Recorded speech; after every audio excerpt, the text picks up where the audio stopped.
অন্য একটা ইসলামী দল আসবে, কিন্তু এই আওয়ামী লীগ বাকশালী হিন্দুস্তানি রাজনৈতিক দল আর বাংলাদেশের ক্ষমতায় আসবে না। আপনারা ভয় পেয়েন না, আপনারা সবাই ঐক্যবদ্ধ থাকেন, নির্ভয় থাকেন। আর এই যে আমার ভাই ওর যেই মহিউদ্দিনের উপরে যে নির্যাতন হয়েছে, যে আঘাত পড়েছে, এই আঘাত আমরা ইনশাল্লাহ যে কোনো মুহূর্তে নিয়ে এলাম, হুনিয়া লাইবেন যে অমকের গিরা ছুটে এলাইছে, অমকের হাসপাতাল ভর্তি করছে, এ আপনারা শুনবেন না। মারিয়া লাইছে এই কথা আমরা বলুম না, আমরা মারিয়া লাম না কেউ, আমরা ওদের মতন সন্ত্রাস না।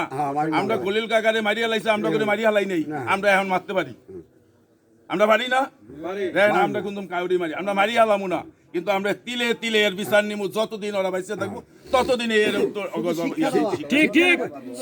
মারিয়া লাইলে তো একদিনই শেষ।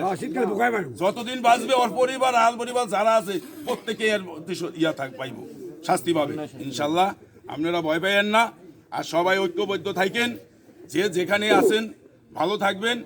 আর একটা জিনিস, ওই যে আমার ছোট ভাই বলছে জিসান পেদা, যেমন আমাদের দলের ভিতরে গোসাইরহাটে একটু সমস্যা আছে, দল যেহেতু বড় দল, এটা একটা গ্রুপিং আছে, তাই এই গ্রুপের ভিতরে দেখেন শত্রুতাটা কিন্তু